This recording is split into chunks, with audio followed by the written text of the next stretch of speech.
Good morning friends. आज 21 अगस्त है और आज के द हिंदू न्यूज़पेपर का एक एडिटोरियल लेके मैं आपके सामने आया हूँ। इसका शीर्षक आप देख रहे हो आपके सामने, लिखा हुआ है लेस टैक्सिंग। और ये जो आपका आर्टिकल है ये भी हाल ही में जो सरकार ने घोषणा की है नेशनल रिक्रूटमेंट एजेंसी की, NRA की, उसके बारे में है। तो जब भी मौका मिले आपको, कभी कोई आर्टिकल हो हिंदी में, इंग्लिश में, इसको पढ़ें ताकि और आपको इसके बारे में जानकारी मिलेगी। वैसे जानकारी सिंपल है और इसके बारे में हम सब लोगों को पता लग चुका है ना, कि साल में 2 एग्ज़ाम होंगे, रेलवे के, बैंक के और SSC वगैरह के जो प्रीलिम्स के एग्ज़ाम वो एक साथ होंगे। ये बहुत अच्छा है, ठीक है ना। और इसलिए टाइटल लगा हुआ है इसका लेस टैक्सिंग। इसके बारे में बाद में बात करूँगा। पहले जो कोट है आज का कोटेशन, उस पर थोड़ा आप ध्यान दें। सिंपल सा कोटेशन है और ये सही भी है। इसमें लिखा हुआ be nice to people on your way up because you will need them on your way down. आप जब प्रोग्रेस करें, ऊंचे स्थान पर पहुँचें, ठीक है, तो और रास्ते में जो आपको मिले उनके साथ में आपका बर्ताव अच्छा होना चाहिए, उनके साथ आपका व्यवहार बहुत अच्छा होना चाहिए। क्योंकि हो सकता है कि क्योंकि ऊपर जब कोई जाता है तो फिलोसोफर्स कहते हैं कि ऊपर जगह कम होती है, तो कोई भी व्यक्ति ऊंचे स्थान पर बहुत दिनों तक नहीं रह सकता, तो उसको फिर नीचे आना पड़ता है। कभी अपवाद हो सकते हैं एक आधे, तो हो सकता है उन व्यक्तियों को जिनके साथ में आपने अच्छा व्यवहार किया, तो वापस उतरते समय आपको उनकी आवश्यकता पड़े। ये बड़ा फिलोसॉफिकल है, तो आप समझ गए होंगे। कई लोग इसको दूसरी तरह से कह सकते हैं, never shut the door too hard. किसी दरवाजे को इतनी ज़ोर से बंद मत करें कि कोई खुले ही नहीं, because you may need this door, है ना, आपका ऑन योर वे आउट। वापस जाते समय आपको इसकी जरूरत पड़े। थोड़ा इसमें मनन करना, समझ गए होंगे मेरे ख्याल से आप लोग, ठीक है। अब आ जाओ आप आर्टिकल पे। सबसे पहले तो मैं चाहूँगा कि आप ये देखें कि किस तरह से ऑथर जो होते हैं, अच्छे से राइटर, उन्होंने इस शब्द का इस्तेमाल किया लेस टैक्सिंग। एक ही शब्द से वो कई चीज़ें बता देते हैं, ठीक है ना। आप देखिए, मैं आपको समझाता हूँ। टैक्सिंग का अर्थ होता है, टैक्सिंग के कई प्रयोग हो सकते हैं, ठीक है। अगर मैं आपको कहूँ कि ये काम बड़ा टैक्सिंग था, this work was very taxing, तो इसका अर्थ होगा ये बड़ा टायरसम वर्क था। इसका मीनिंग हो गया टायरसम, थकाने वाला। गेटिंग पॉइंट आप। और टैक्सिंग का दूसरा अर्थ होता है टैक्स लगाना, ठीक है। अगर मैं आपको कहूँ taxing the poor is not the objective of this government. इस सरकार का ऑब्जेक्टिव नहीं, उद्देश्य नहीं है गरीबों पर टैक्स लगाना। यहाँ पर टैक्स का मतलब क्या हो गया? टैक्स लगाना, यानी टैक्स वसूलना, कर वसूलना। इस टाइटल के अंदर 2 अर्थ हैं। एक तो ये जो सरकार ने NRA बनाया है, ये कम थकाने वाला है, क्योंकि सरकार ने ये किया है कि जितने भी लोग, एक तो एक एग्ज़ाम कर दिया, तो आपको बार बार जो है ना तो पैसा फीस का जमा कराना पड़ेगा और ना बार बार एग्ज़ाम देने के लिए बाहर जाना पड़ेगा। जो एग्ज़ाम देने के लिए जाते हो, हालांकि आप लोगों की घुमाई हो जाती है, वो अलग बात है, लेकिन पैसा खर्च होता है और तकलीफ भी होती है। हमने टीवी के अंदर बहुत सारे देखे थे पहले प्रोग्राम, कि जिसमें आपके बेचारे दूर दूर से ट्रैवल करके आ रहे हैं, रेलवे का एग्ज़ाम पता नहीं कहाँ है, 2-2, 3-3 दिन में पहुंच रहे हैं, खाने का बंदोबस्त नहीं है, रहने का बंदोबस्त नहीं है, ठीक है, रात भर सोए नहीं है, और सुबह आपका जब पहुंचते हैं कहीं पर 2 दिन के बाद में, तो एग्ज़ाम होता है। तो आई होप कि आपको समझ आ गया। तो इस ऑथर ने इसमें टैक्सिंग वर्ड को 2 तरह से इस्तेमाल किया है। एक तो कि उसमें पैसा खर्च कम होगा, लेस है ना आपका, और दूसरा इसमें कम मेहनत लगेगी। तो ये अच्छे ऑथर्स का एक नमूना होता है कि वो अपने, अब ये हमारे लिए काम हो जाता है कि हम उसको उसी रूप में समझें जिस रूप में ऑथर ने हमें बताने का प्रयास किया है, ठीक है ना बच्चों। आई होप ये समझ आ गया आप। तो कोई काम अगर टैक्सिंग है तो थकाने वाला है, ठीक है। And taxing the poor, taxing the middle class, तो इसका तो हो गया कि गरीबों पे और मिडिल क्लास के ऊपर कर लगाना मतलब पैसे वसूलना, एक ही बात है। ये जो सरकार ने प्रोग्राम बनाया है, इसलिए ऑथर ने इसको हेडलाइन दी है, इट इज़ लेस टैक्सिंग। इसमें थकान भी कम लगेगी और पैसा भी कम खर्च होगा। बहुत सारे कई बार एग्ज़ाम होते थे, जितनी बार एग्ज़ाम हो रहे हैं, एसएससी की 3-4 बार, रेलवे के 4-5 बार, है ना, बैंक के आपके 4-5 बार, सबके। तो अब आपको एक ही एग्ज़ाम देना है, लेकिन अगर आपका स्कोर कम आया तो हर बार दे सकते हो। और ये साल में 2 एग्ज़ाम होने वाले हैं, और आपका जो आपका स्कोर है वो शायद 3 साल तक वैलिडेट रहेगा, उसकी वैलिडिटी 3 साल की है। लेकिन जिसके कम आए हो वो तो इंतजार नहीं करेगा ना, वो तो गड़बड़ हो जाएगा, उसको फिर दोबारा देना पड़ेगा। अब क्या क्या उसमें और होगा वो बाद में कभी आएगा तो अपन पढ़ेंगे। आई होप कि मैं आपको समझा पाया, ठीक है ना। तो टैक्स के अर्थ आपको मैंने बता दिए, ठीक है ना। एक इससे जुड़ा हुआ एक शब्द मैं आपको बताने की चेष्टा करता हूँ। एक आपने सबको आता है टैक्सी, इसका अर्थ होता है कैब, समझते हो ना। कैब, टैक्सी आम शब्द है। एयरपोर्ट जा रहे हैं, टैक्सी कर लो, ऐसे कैब, है ना। और एक टैक्सी बच्चों होता है वर्ब, और इस टैक्सी का अर्थ होता है to run on the runway या ऑन टर्मैक। हवाई पट्टी को टर्मैक भी कहते हैं और रनवे भी कहते हैं। ये इससे जुड़ा हुआ है, इसलिए मेरे दिमाग में आ गया कि आपको शायद ये भी मैं आपको बता दूं, ठीक है। अगर मुझे ये कहना हो कि प्लेन जो है रनवे पे दौड़ रहा है, तो मैं कहूँगा द प्लेन इज़ टैक्सिंग। अब इसकी स्पेलिंग फिर हो जाएगी ये, ध्यान रखना, इसकी स्पेलिंग ये नहीं होगी बच्चों, ये इसकी नहीं होगी, ध्यान रखना आप। The plane is taxing on the tarmac, तो हवाई पट्टी पे दौड़ रहा है, ठीक है ना। तो यहाँ पर आप जो करेक्ट हो जाएगा वो टैक्सिंग होगा, ठीक है। और ये जो टैक्सिंग वर्ड है, ये टैक्सिंग, ये टैक्स जो आपका वर्ब है उसका वर्ब का फॉर्म है आईएनजी फॉर्म, ठीक है। We do not want to tax, ठीक है, the middle class, tax the rich, आजकल ऐसे भी नहीं होता है tax the rich and pay to the poor. पुराने ज़माने होता था ये, वो भी कभी कभी हो गया, तो नहीं भी हुआ तो हम अंग्रेजी बना ही सकते हैं। अमीरों पे टैक्स लगाओ और गरीबियों को पे करो।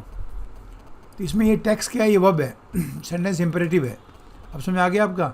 इस टैक्स का इंग फॉर्म हो जाएगा, मैं चलो फॉर्म ही लिख देता हूँ आपको। तो टैक्स की फॉर्म हो जाएंगी टैक्स, टैक्स रेगुलर वर्ब है ये, टैक्स, और प्रेजेंट पार्टिसिपल हो जाएगा टैक्सिंग। अब तो क्लियर हो गया ना बच्चों, ठीक है। और जो टैक्सी है वर्ब के रूप में, हाँ ध्यान रखना, इसके वर्ब की फॉर्म हो जाएंगी टैक्सीड,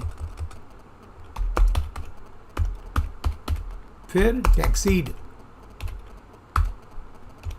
क्या होता है ना कि कभी कभी जिस संदर्भ में ये वर्ड आते हैं, टीचर उसी संदर्भ में आपको बताने की कोशिश करता, नहीं तो वैसे क्यों आता ही। तो टैक्सिंग पे मेरे को दिमाग में आया कि आपको शायद मैं ये भी बता दूं। I hope now it is clear.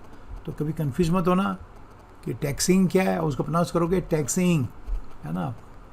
English में से बहुत कम शब्द हैं कि जिनमें डबल आईएनजी आता है, तो उनमें से एक ये भी है टैक्सिंग, ठीक है। तो यहाँ पर मत लगा देना, ठीक है। जैसे मैंने कहा था ना आपको कि ये यहाँ पर टैक्सिंग आएगा, यहाँ पर आपका ये नहीं आएगा, TAX डबल ING वाला नहीं आएगा ही, है ना। यहाँ पर इसका मतलब तो है गरीबों पर टैक्स लगाना, जो ठीक है, मैं उसको अंडरलाइन भी और रेड भी कर रहा हूँ, ठीक है। तो टैक्सिंग, उसका प्रोनाउंसिएशन हो जाएगा टैक्सिंग। किसका प्रोनाउंसिएशन? इसका।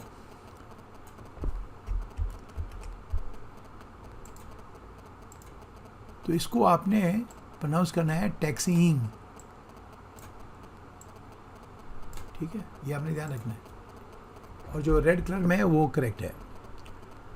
तो चलिए आर्टिकल पढ़ते हैं, सिंपल सा आर्टिकल है।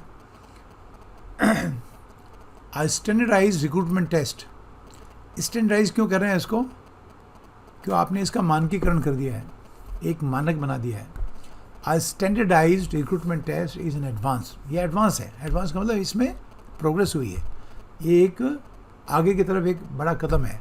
But more jobs are needed, लेकिन हमें नौकरियां और चाहिए, ठीक है। ये इसकी सब हेडलाइन है। अब नीचे पढ़िए। The union cabinet decision to create a national recruitment agency, ठीक है ना, to conduct a screening examination for non gazetted jobs. Non graduate job समझ गए बच्चों?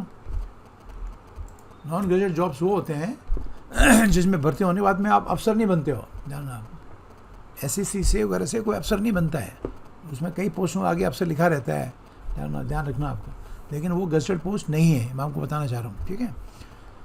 जितनी भी गजेटेड पोस्ट होती हैं है ना, वो आपके UPSC द्वारा उनका एग्ज़ाम लिया जाता है।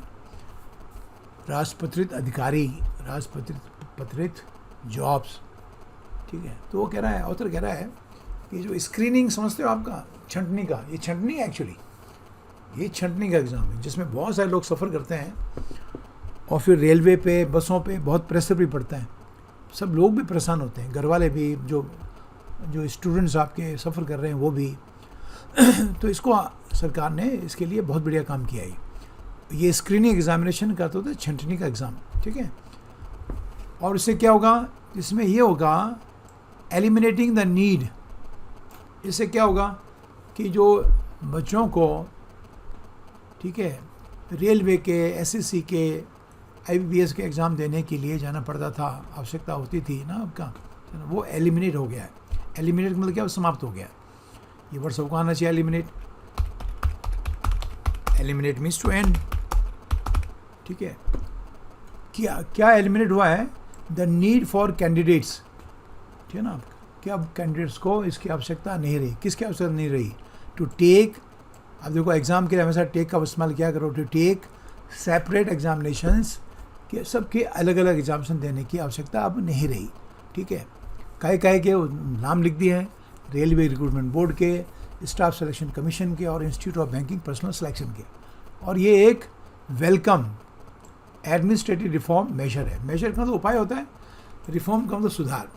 तो एक वेलकम मतलब इसका स्वागत के योग्य ये प्रशासनिक सुधार कदम है, और है, इसमें कोई शक नहीं है, बहुत अच्छा है, ठीक है। पैसे भी कम लगेंगे।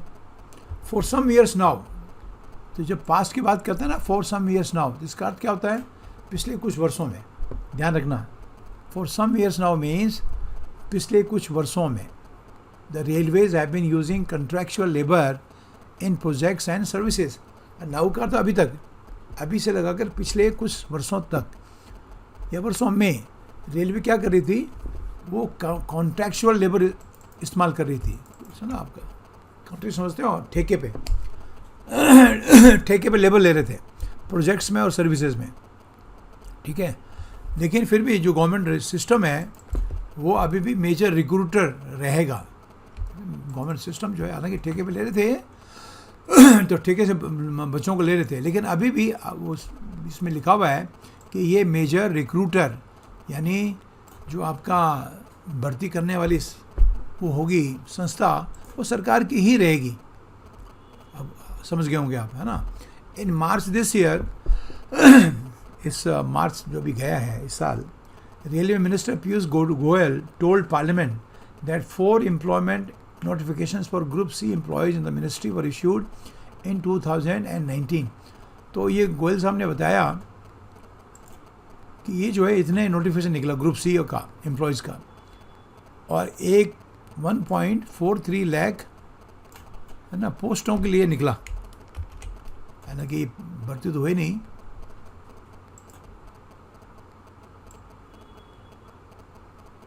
ठीक है ना, इनके लिए पद निकले। Besides a similar number selected the previous year, overall the posts coming under the ambit, ambit का मतलब होता है दायरा, ये वर्ड सबको आना चाहिए, ambit, ठीक है। ये एक फ्रेज बनता है, विद इन द ambit, के दायरे में, ठीक है ना। किसी भी चीज़ का भी हो सकता है दायरा, किसी शब्द के अर्थ का, किसी कानून का, ठीक है ना, या किसी ने कहा रिजर्व कैटेगरी में, तो मैं आपने कहा कि ये जो आपका सोशल क्लास है, this also comes with in the ambit of reservation, दायरा, इसका मीनिंग हो जाता है के दायरे में, मीनिंग हो जाएगा के दायरे में, के दायरे में। अगर मैं आपको कहूँ कि ये पोस्ट भी जो है ना, दिस पोस्ट, सॉरी, अगर मुझे ये कहना हो कि this post also also comes within the ambit of this category. तो ये इसकी कैटेगरी के दायरे में आती है. बहुत अच्छा वर्ड है, सबको आना चाहिए, मैंने बता दिया आपको. ठीक है. ओवरऑल का मतलब टोटल मिला के, ओवरऑल मतलब सब मिला के, the post coming under the ambit of proposed NRA would cover about 1.25 lakh jobs a year. इतने जॉब इसके अंतर्गत आएंगे, इसके एम्बिट में आएंगे. ठीक है ना, एनआरए के, विच टिपिकली, ठीक है ना, जो सामान्यतः attract about 2.4 crore aspirants. Aspirants का मतलब जो उसमें भाग लेने वाले हों, ठीक है ना, आपका अभ्यर्थी, तो वो इनको अट्रैक्ट करेंगे. मतलब इसमें 1.25 लाख जॉब्स के लिए 2.5 करोड़ बच्चे जो है इसमें एग्ज़ाम में एग्ज़ाम देंगे, ऐसा उनका अनुमान है. नंबर ऊपर नीचे हो सकता है, वो अलग बात है. क्लियर है ना. एस्पिरेंट्स का अर्थ होता है जो किसी चीज़ को पाने के इच्छुक हो. एस्पायर का अर्थ होता है आकांक्षा होना. ठीक है ना. इफ़ आई से ये एस्पायर से बना हुआ है, I aspire to become an IAS officer, तो मेरी आकांक्षा में IAS ऑफिसर बनूँ. ठीक है ना आपको. तो जो लोग IAS ऑफिसर बनना चाहते हैं या कुछ भी बनना चाहते हैं, वो क्या कहलाएंगे? एस्पिरेंट्स. अब तो समझ आ गया ना आपका. जो किसी जॉब को पाने की चेष्टा में है, दे आर कॉल्ड एस्पिरेंट्स. ठीक है ना. तो मोटा मोटा आंकड़ा आपको पता लग गया. 1.25 करोड़ नौकरियां होंगी और 2.5 करोड़ लोग उसको एग्ज़ाम दे रहे होंगे. द गेन्स का मतलब फ़ायदा. यहाँ गेन्स का अर्थ है फ़ायदा. The gains from a single examination. अब ये जो नॉन गेजेटेड पोस्ट हैं, इनका सबका सिंगल एग्जामिनेशन होगा. तो ऑथर ये कह रहा है, ये जो सिंगल एग्जामिनेशन होगा, इसका क्या फ़ायदा है? जब इस एग्ज़ाम को डिस्ट्रिक्ट लेवल पे, आपको पता है कि डिस्ट्रिक्ट, जितने भी डिस्ट्रिक्ट हेडक्वार्टर्स हैं, वहीं पर इनके एग्ज़ाम की बंदोबस्त किया जाएगा. तो इससे क्या होगा? दूर दूर आपको यात्रा करने की आवश्यकता नहीं रहेगी. तो जब इसको डिस्ट्रिक्ट लेवल पे, और वो भी रीजनल लैंग्वेज में, मेरे ख्याल से 10 रीजनल लैंग्वेज में शामिल है, उसमें चॉइस है, इंग्लिश में भी शायद है, पता नहीं, अभी कंफर्म नहीं हो तो आ जाएगा अभी, लेकिन उसमें रीजनल लैंग्वेज भी है, उसमें भी एग्ज़ाम आप दे सकते हो. ठीक है ना. जो रीजनल लैंग्वेज आपकी स्थापित है. ठीक है ना. As opposed to a multiplicity of test. Multiplicity का अर्थ होता है आपका अलग अलग टेस्ट, और ये टेस्ट कहाँ होते थे? अलग अलग. इन फार फ्यूअर का अर्थ होता है बहुत कम लोकेशंस में. Are self evident. तो इसको गेन्स जो है सेल्फ एविडेंट है. इसका मतलब क्या हुआ? ये जो गेन्स हैं, लाभ हैं, ये स्वयं प्रदर्शित हैं, यानी बिल्कुल क्लियर हैं कि बच्चों को अपने डिस्ट्रिक्ट लेवल के सेंटर में ही एग्ज़ाम देना जाना पड़ेगा, और अपनी वो भाषाओं में दे सकते हैं. तो इससे क्या फ़ायदा हुआ कि जैसे ये एग्ज़ाम होते थे कई जगह, और सब बच्चे सब एग्ज़ाम देते थे. बैंक के भी देंगे, रेलवे के, सबको नौकरी चाहिए, रेलवे के देंगे, SSC के देंगे. तो अलग अलग जगह जाना पड़ता था, साल में 2-2, 3-3 बार. कभी CHL का एग्ज़ाम हो रहा है, कभी MTS का हो रहा है, कभी आपका SSC CGL का हो रहा है ना, कभी आपका स्टेनोग्राफर का हो रहा है, कभी आपका किसी और का टेस्ट हो रहा है. अभी जूनियर हिंदी ट्रांसलेटर वगैरह SSC के मुझे ख्याल है इनका अलग से इंस्ट्रक्शन आएंगे ना, तो पता लगेगा अपने को. लेकिन ये फ़ायदेमंद है. आई होप कि समझ आ गया आपको. ये क्यों कह रहा है कि जो गेन्स हैं, ये जो गेन्स लिखा ना इसने, गेन्स, इसके फ़ायदे क्या हैं सिंगल एग्जामिनेशन के? तो ये सेल्फ एविडेंट है. सेल्फ एविडेंट का अर्थ हो गया स्वयं प्रदर्शित, यानी बिल्कुल क्लियर है. कैंडिडेट्स वुड, और आपको आगे वो एक्सप्लेन कर रहा है, कैंडिडेट्स वुड नो लॉन्गर, ठीक है ना, आपका have to travel to urban centres. अब कैंडिडेट्स को, अभ्यर्थियों को शहरी जो आपके केंद्र हैं, ठीक है आपका, वहाँ उनको ट्रैवल करने की आवश्यकता नहीं रहेगी. और ये जो ट्रैवल यात्रा है, वो इसका क्या नुकसान होता था? कंसिडरेबल एक्सपेंस, खूब सारा खर्चा होता था, और हार्डशिप होती थी. सबसे बड़ा बात है हार्डशिप होती थी. हार्डशिप मतलब कठिनाई, जैसे मैंने बताया ना, डेली का एग्ज़ाम देने जा रहे हैं बेचारा 2-2, 3-3 दिन से. लड़कियां बड़ी परेशान हैं, उनके कोई पेरेंट्स जा रहा है वो भी परेशान है, to take the employment test. तो ये एक्सपेंस, अभी खर्चा कम हो गया है, और हार्डशिप भी नहीं रहेगी. बहुत फ़ायदे हैं. आई होप कि आपको समझ आ गया बच्चों. हार्डशिप भी ख़त्म हो जाएगी, कंसिडरेबल एक्सपेंसेस भी अब नहीं रहेंगे. ठीक है. कंसिडरेबल एक्सपेंस का अर्थ होता है कंसिडरेबल मीन्स बहुत ज़्यादा, एक्सपेंस मीन्स खर्चा। अब कंसिडरेबल एक्सपेंस भी नहीं होगा, ठीक है, हार्डशिप भी नहीं रहेगी। Opportunities to improve performance subject to age limits and a 3 year validity. अभी आपने समझना है, अपॉर्चुनिटी टू इम्प्रूव परफॉर्मेंस, मैंने आपको थोड़ी देर पहले बताया था ना आपका, कि आपकी जो स्कोर की वैलिडिटी है, उसकी वैधता है, वो 3 साल रहेगी। लेकिन अगर आपका स्कोर कम आया है तो ये थोड़ी होगा कि मैं पास हो गया, ये बैठा रहूँ, तो अब आपका नंबर कभी नहीं आएगा नौकरी के लिए। और आपको लगता है कि नहीं यार मैं इम्प्रूव कर सकता हूँ, तो एग्ज़ाम तो आपको हर बार देना पड़ेगा, जब भी होगा ही, ठीक है। हाँ, वो लोग नहीं देंगे जिनके बहुत अच्छे नंबर आए हैं, बहुत अच्छे नंबर आए हैं तो पहली बार में सिलेक्शन हो जाएगा, नहीं होगा दूसरी बार में तो आ ही जाएगा, है ना।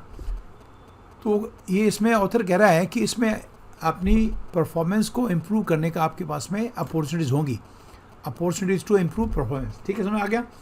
तो ये परफॉर्मेंस को इम्प्रूव कैसे करोगे? तो प्रीलिम्स एग्ज़ाम के टेस्ट में आपको इम्प्रूव करना तो दोबारा एग्ज़ाम दे दो, लेकिन इसमें बस शर्त यही रहेगी कि आपकी एज लिमिट के अंदर आप होने चाहिए। अगर एज लिमिट क्रॉस हो गई फिर तो नहीं होगा। और आपके स्कोर्स की जो वैधता है वो 3 साल की रहेगी। ये इस स्कीम के पॉजिटिव फीचर्स हैं। पॉजिटिव फीचर का अर्थ होता है जो अच्छे फीचर हैं। Yet the long term relevance, सार्थकता, रेलेवेंस का अर्थ होता है सार्थकता, है ना, ऑफ सच रिफॉर्म्स, ये जो आपके सुधार हुए हैं इनकी जो लॉन्ग टर्म प्रासंगिकता है या इनकी जो रेलेवेंस है, सार्थकता है, will depend on the commitment of governments to raise the level of public employment. वो इस बात पे डिपेंड करेगा कि सरकारों का पब्लिक एम्प्लॉयमेंट को बढ़ाने का कमिटमेंट क्या है। कमिटमेंट का मतलब क्या वादा किया उन्होंने, या कमिटमेंट करते तो वादा,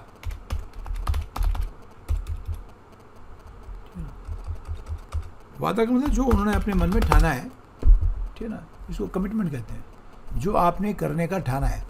तो अगर आपने खूब सारे जॉब्स क्रिएट करोगे पब्लिक एम्प्लॉयमेंट के, ठीक है, and expand services to the public, both of which are low in India, ये दोनों आपके इंडिया में बहुत लो हैं।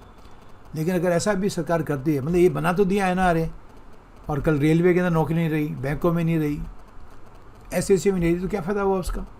तो ऑथर ये कह रहा है कि जो लॉन्ग टर्म इनका फ़ायदा है ना, लॉन्ग टर्म रेलेवेंस, इनकी जो आपका दीर्घकालीन सार्थकता है इन रिफॉर्म्स की, ठीक है ना, वो इस बात पे डिपेंड करेगी कि सरकार रेज द पब्लिक एम्प्लॉयमेंट, ठीक है, आपका जो आपके लोगों के लिए एम्प्लॉयमेंट के जो आपके बढ़ाने के वो है, उसमें सरकार कितनी कमिटेड है। कमिटेड का अर्थ होता है डिवोटेड, है ना। तो कमिटमेंट क्या है सरकार का?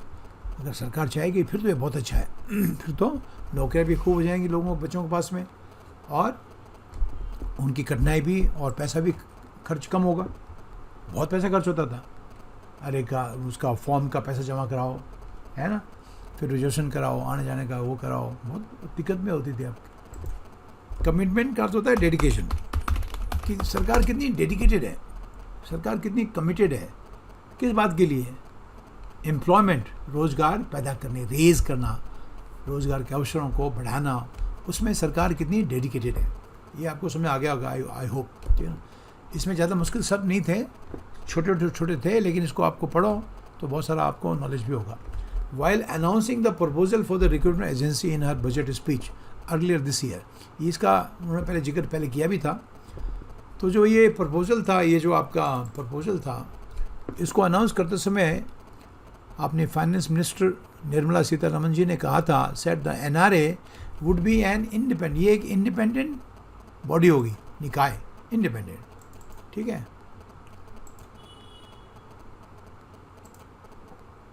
ये इंडिपेंडेंट और प्रोफेशनल होगी, ठीक है, और स्पेशलिस्ट ऑर्गेनाइजेशन होगी, एक विशिष्ट आपका ऑर्गेनाइजेशन या आपका एक वो होगी, इंडिपेंडेंट होगी, किसी के ऊपर इसका कुछ नहीं है, ठीक है। और there would also be an emphasis, emphasis का मतलब बल, on creating advanced online testing infrastructure in 117 aspirational districts.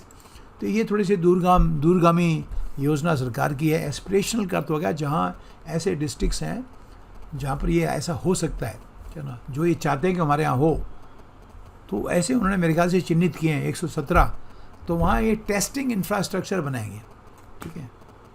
शायद कुछ बन गए होंगे, ये इसी में शामिल हो जाएंगे अभी। ठीक है, समझ गया बच्चों आपका कि नहीं?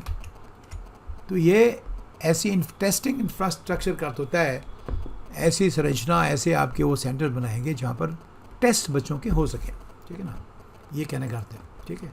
Many of which are in states, जो कि इसमें ज़्यादातर तो स्टेट्स में ही है, with low social development indices, के जहाँ पर सोशल डेवलपमेंट के जो आपके आंकड़े होते हैं उसके हिसाब से वो बहुत लो है, तो उनको फ़ायदा होगा, बढ़ोतरी होगी, ठीक है।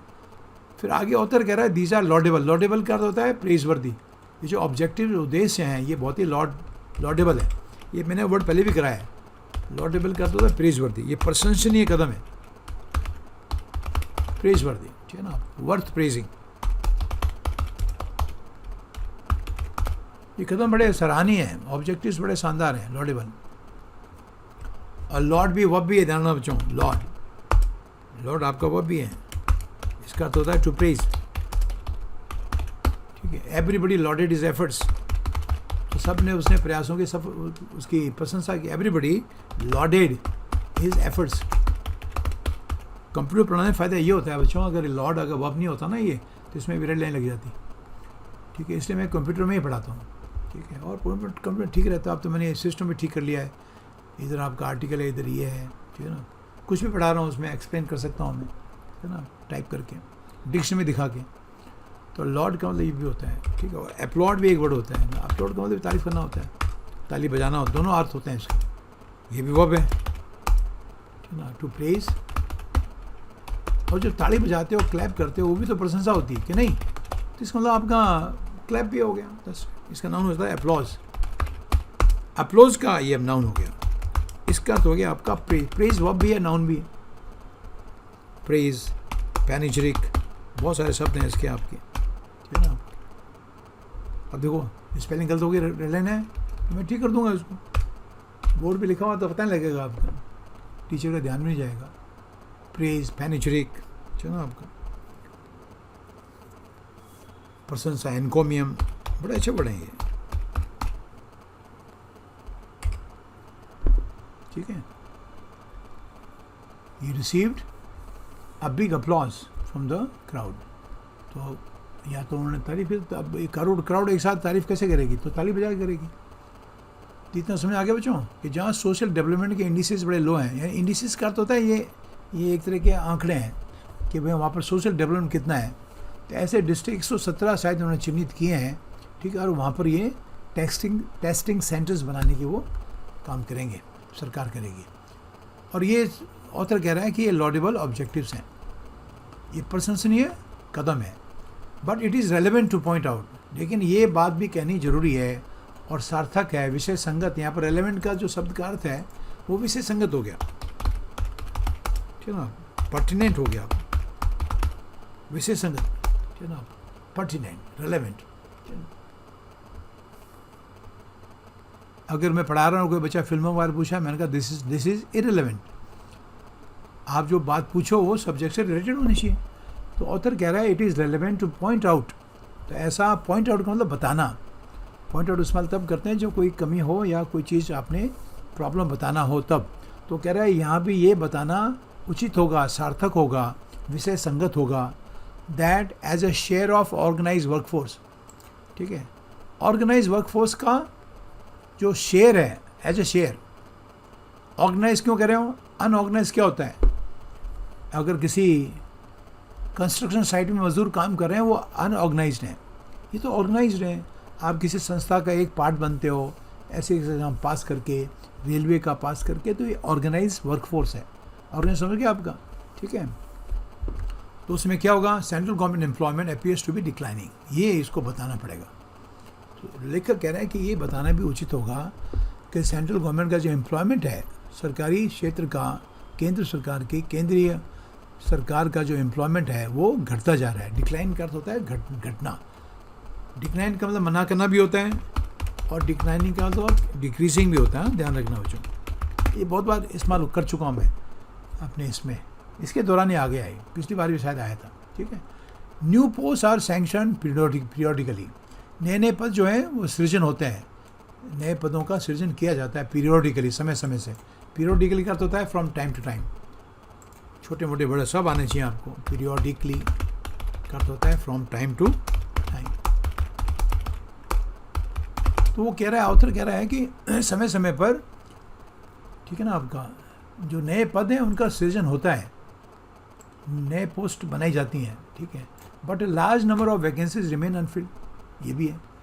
लेकिन बहुत सारी वैकेंसीज फिल नहीं होती हैं, उनको भरा नहीं जाता है, ये भी फैक्ट है, वो गलत नहीं कह रहा है author. With growing emphasis, emphasis का मतलब जोर होता है, आपको पता है, 20 बार मैंने करा रखा है, stress. With growing emphasis on transferring core railway services, हालांकि अभी जो जोर है और वो लगातार ग्रोइंग है, यानी बढ़ता जा रहा है, क्या कि जो कोर रेलवे सर्विसेज हैं, कोर का मतलब जो इम्पॉर्टेंट रेलवे सर्विसेज हैं, वो प्राइवेट सेक्टर में दी जा रही हैं। तो उससे क्या होगा, ऑथर ये कह रहा है, अपनी चिंता जाहिर कर रहा है, there may be fewer government jobs on offer in the future. इसलिए ये तो उन्होंने किया है NRA, लेकिन चूंकि ये प्राइवेट सेक्टर में जा रहा है ज़्यादातर जॉब्स, कोर जॉब्स, तो फिर वो कह रहा है कि रेलवे में फ्यूचर में गवर्नमेंट जॉब्स बहुत कम होंगे। ऑन ऑफर मीन्स गवर्नमेंट जो ऑफर जॉब करेगी वो बहुत फ्यूअर होंगे। ये समझ आगे बच्चों को नहीं आया? तो ऑथर अपना जो उनके उसका डाउट है वो अपना वो डाल रहा है कि फ्यूअर गवर्नमेंट जॉब्स होंगे ऑन ऑफर। और उसका कारण है क्योंकि अभी जो जोर है किस बात पे है कि कोर रेलवे सर्विस को प्राइवेट सेक्टर में डाला जाए। तो प्राइवेट सेक्टर की नौकरियों के लिए थोड़ी NRA, प्राइवेट सेक्टर नौकरी कैसे करेंगे, क्या करेंगे, हमें पता नहीं है, वो तो जो प्राइवेट ऑपरेटर होगा वही डिसाइड करेगा। तो वो कह रहे हैं फ्यूचर में ये जॉब ज़्यादा नहीं होंगे। ऑन ऑफर मीन्स सरकार ऐसे जॉब्स बच्चों को पेश बहुत कम संख्या में कर पाएगी या शायद नहीं कर पाएगी, है ना। फिर इसके अलावा मोर ओवर का मतलब होता है, इसके अलावा jobs under the centre predominantly का तो होता है ज़्यादातर in the railways and defence sectors constitute around 14% of public employment. अब तो कितना बड़ा परसेंटेज है। तो वो कह रहा है कि ज़्यादातर जो रेलवे और डिफेंस सेक्टर में जो जॉब्स होते हैं, कॉन्स्टिट्यूट का अर्थ होता है उसका हिस्सा होना। ये आपको बड़ा आना चाहिए कॉन्स्टिट्यूट। हाँ, कॉन्स्टिट्यूट का गठन करना भी होता है, बनाना भी होता है। जैसे अगर मैं आपको बता रहा हूँ, देखो आपका फॉर्म भी, उसका मीनिंग ये वर्ब, इसका मतलब फॉर्म भी होता है। अ कमेटी वॉज कॉन्स्टिट्यूटेड, बिल्कुल ठीक है, टू लुक इनटू इट। इसका तो गया इसकी जांच के लिए कमेटी का गठन हुआ।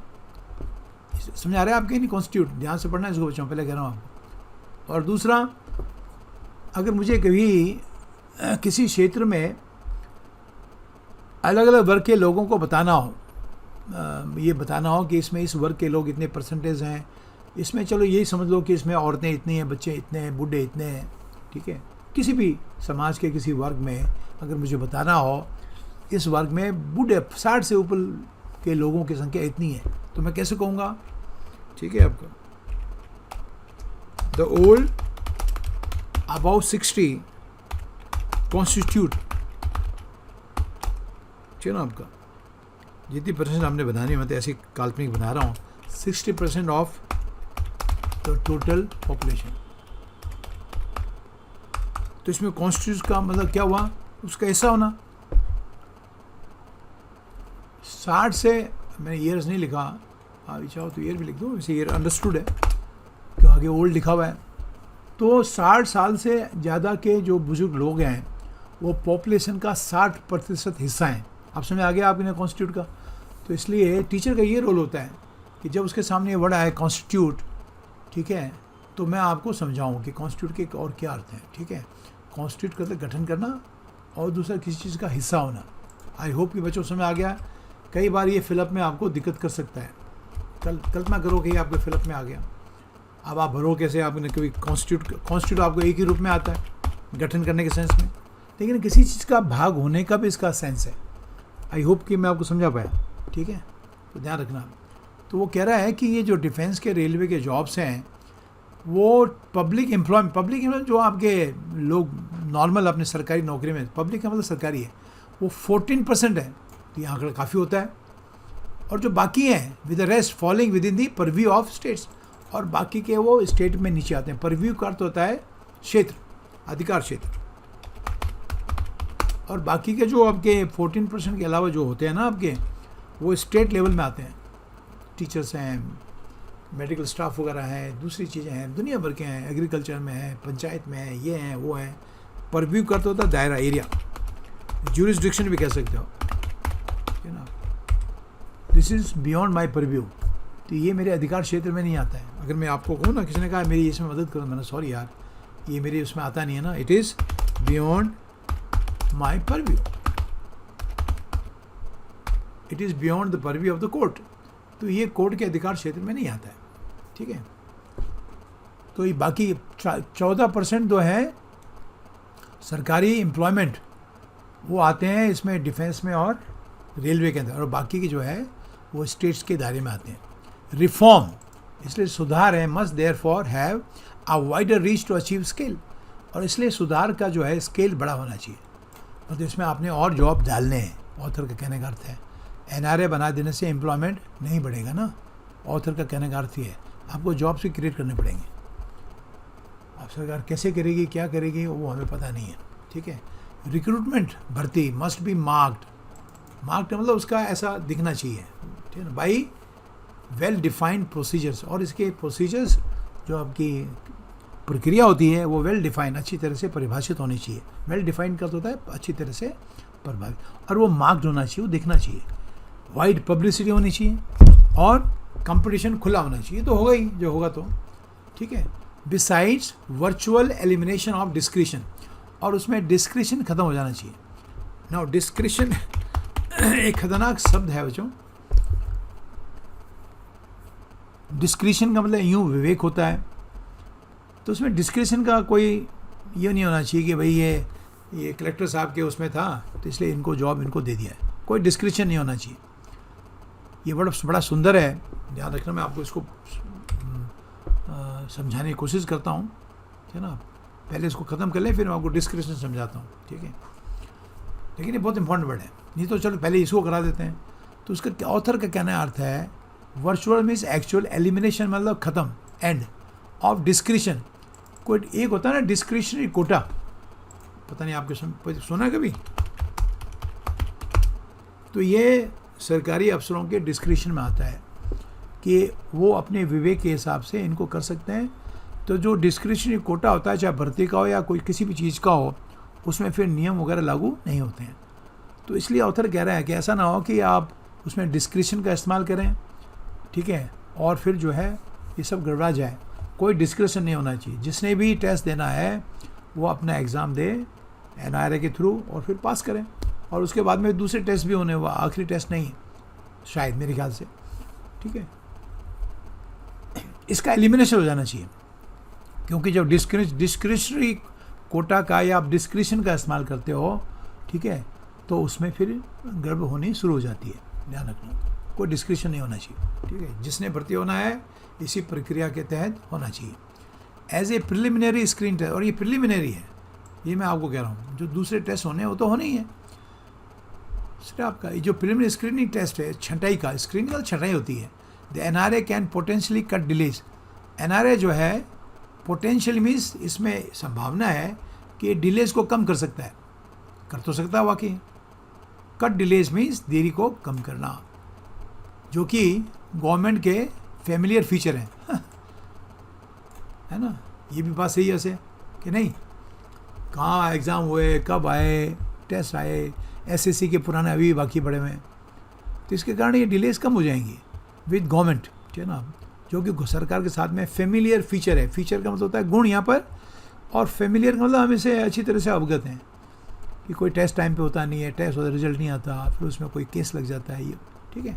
और इससे क्या होगा, इट विल बूस्ट ट्रांसपेरेंसी, ठीक है ना। आप ट्रांसपेरेंसी समझते हो ना, पारदर्शिता बढ़ेगी, बूस्ट का मतलब बढ़ाना होता है, बूस्ट द मोरल। कई वर्ड्स आपको सीखने पड़ेंगे, बहुत अच्छे वर्ड हैं ये तो आता होगा सबको आपको। बूस्ट द मोरल का मनोबल बढ़ाना, boost the energy. A cup of coffee boosted my energy, तो एक कप कॉफ़ी पी के मेरी एनर्जी आ गई, मेरे को एनर्जी बढ़ गई। आप ट्रांसपेरेंसी बढ़ेगी, पारदर्शिता, यानी उसमें बेईमानी नहीं होगी। एंड इनेबल वाइडर एक्सेस, और एक्सेस का पहुँच, तो बहुत सारे लोगों की पहुँच हो जाएगी। हो सकता है ऐसे भी बच्चे रहे हों गाँव में कि जो होशियार हों, ठीक हों, लेकिन पैसा नहीं था उनके पास में, ना फीस का देने के लिए, और ना जो है कहीं दूर जो है 300 400 500 किलोमीटर दूर जाके एग्ज़ाम देने के लिए पैसे नहीं थे आप, तो रह जाते होंगे। अब सबके पहुंच हो जाएगी, क्योंकि आपने कहाँ जाना है, डिस्ट्रिक्ट सेंटर तक जाना है बस, ठीक है। और ये जो इंटायर प्रोसेस है ऑफ कैंडिडेट सिलेक्शन की जो प्रोसेस है, प्रक्रिया है, मस्ट बी अ मॉडल, ये एक मॉडल बनना चाहिए, उदाहरण, ठीक है। और जो स्टैंडर्ड को बढ़ाए, या बार का अर्थ है standard, raising the bar means raising the standard, ये ध्यान रखना बच्चों। हाँ,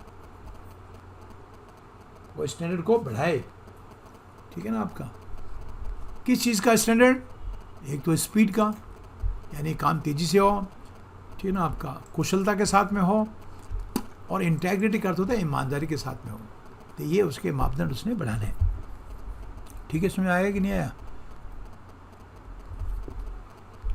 अब मैं आपको थोड़ा ये डिस्क्रिशन वर्ड समझाता हूँ। डिस्क्रिशन, ये वर्ड 20 बार इस्तेमाल होता है एग्ज़ाम में भी, हर जगह भी, तो आपने इसको सीखना है।